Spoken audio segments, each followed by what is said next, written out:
जय श्री राधे। पूज्य श्री सद्गुरुदेव भगवान के चरणों में प्रणाम। पूज्य श्री बंका जी का पावन चरित्र। पूज्या माँ का वात्सल्य। सरदार शहर का महाविद्यालय ग्रीष्म ऋतु के आरंभ होते ही 2 महीनों के लिए बंद हो गया था। अतः अध्यापन कार्य से प्राप्त अवकाश को पूज्य श्री भाई जी की सन्निधि में व्यतीत करने के लिए श्री बंका जी सरदार शहर से स्वर्ग आश्रम ऋषिकेश चले आए थे। हिमगिरी के चरण प्रांत में ऋषिकेश से लगभग 2 मील दूर स्वर्ग आश्रम की पुण्य स्थली सिद्धों, साधुओं और साधकों की ऐसी प्रेरणा प्रदायिनी पवित्र भूमि है जिसका दिव्य वातावरण अपने आध्यात्मिक आलोक के लिए दूर दूर तक विख्यात है। स्वर्ग आश्रम में भगवती गंगा के तट पर ही गीता भवन निर्मित है, जो गोरखपुर के गीता प्रेस की एक सह संस्था है। गीता भवन में सत्संग की बड़ी सुविधा है और आने वाले व्यक्तियों के लिए आवास की सुंदर व्यवस्था है। भारत के कोने कोने से आध्यात्मिकता के पिपासु और जिज्ञासु संत समागम के लिए ग्रीष्म ऋतु में यहाँ आया करते हैं।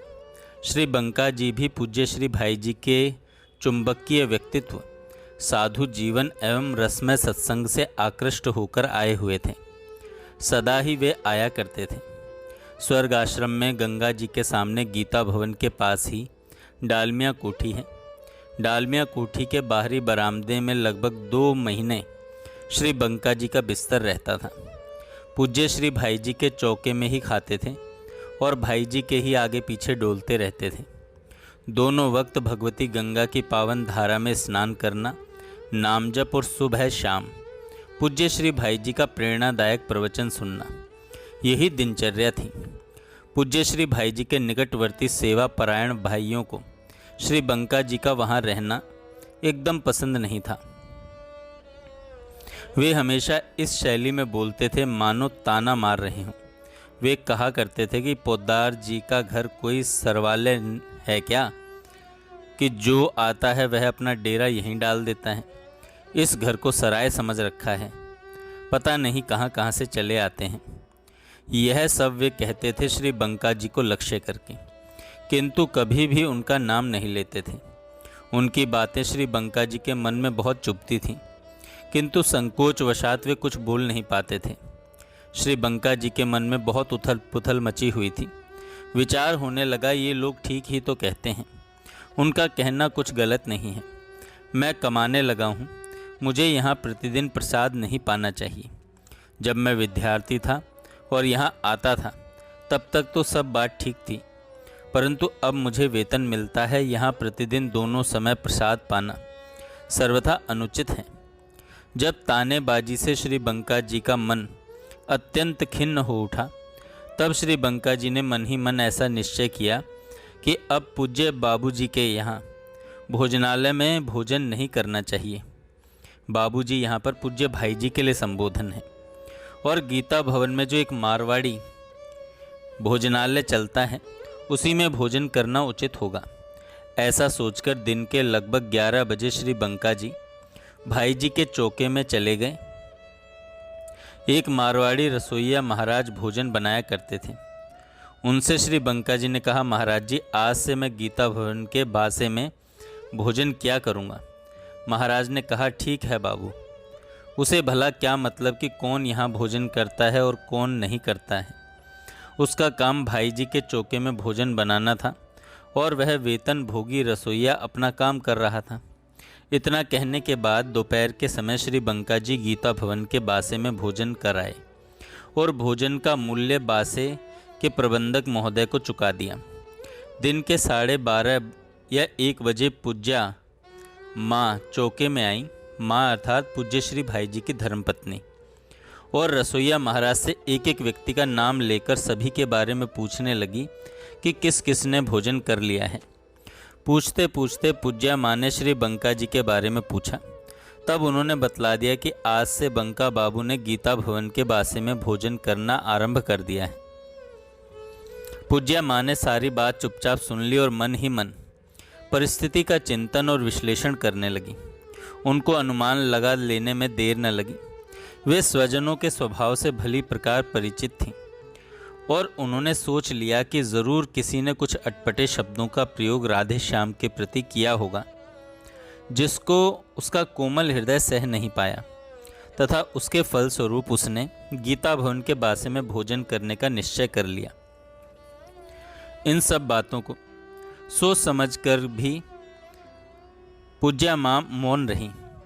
माँ इस टोह में थी कब कुछ एकांत का क्षण मिले और वे श्री बंका जी से बात कर सकें।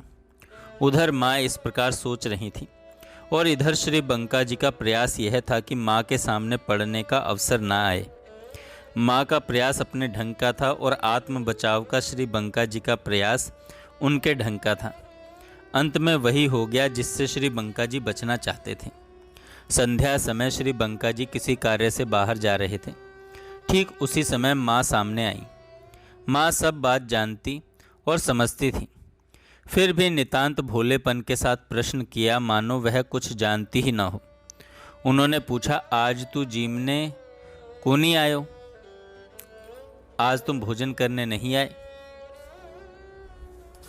आज तुम भोजन करने नहीं आए? श्री बंका जी सिर झुकाए खड़े थे, एकदम मौन। पूज्या माँ, तबीयत तो ठीक है ना? शरीर तो स्वस्थ है ना? श्री बंका जी ने कहा, तबीयत तो ठीक है। माँ ने फिर पूछा, कोई कुछ बोल दियो के? जिम्यो क्यों नहीं? श्री बंका जी कुछ बोल नहीं पा रहे थे, अधर से अधर चिपके हुए थे। दृष्टि भूमि पर गड़ी हुई थी, आंखों को उठाने की हिम्मत नहीं हो रही थी।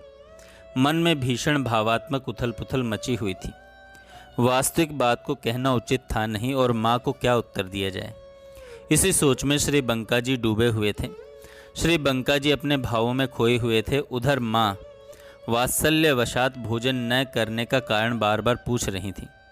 अंत में श्री बंका जी लड़खड़ाती आवाज़ में दृष्टि नीचे किए हुए मंद मंद स्वर में केवल इतना ही कहने का साहस कर पाए, मैं बासा में जीम लियो, मैंने बासे में भोजन कर लिया है।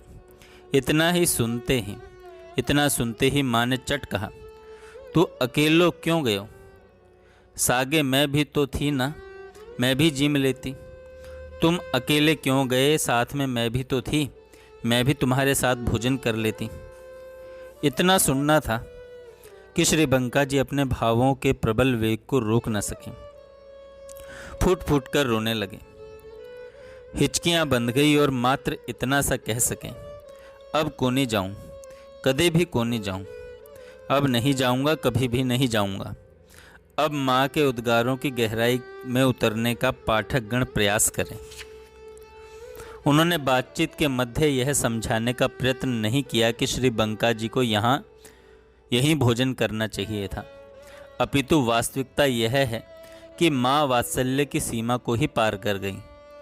परम वत्सला माँ की ऐसी आत्मीयता की वेदी पर व्यक्ति अपने जीवन की आहुति देता है और वह अपने सर्वस्व का समर्पण करके स्वयं को धन्य अति धन्य मानता है। यह श्री बंका जी का परम सौभाग्य था कि उन्हें महामहिमामयी वात्सल्य प्रतिमा ममता मूर्ति माँ के आंचल की छाया मिली। उनका प्रेम विह्वल हृदय बार बार यही कह रहा था, देबी न हम पर छाड़ब छोहु। इसी क्षण से श्री बंका जी ने मन ही मन निश्चय कर लिया, अब कभी भी पूज्य श्री भाई जी के चौके को छोड़कर अन्य कहीं पर भोजन नहीं करना है। चाहे कोई कुछ भी कहे, किसी भी प्रकार की टिप्पणी करे, परंतु माँ के आंचल की छांव को नहीं छोड़ना है।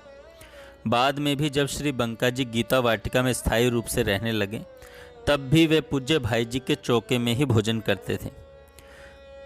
जब पूज्य बाबा ने उन्हें स्वयं रसोई बनाकर प्रसाद पाने के लिए कहा, तब से वे वाटिका के अपने कक्ष में स्वयं प्रसाद बनाने लगे।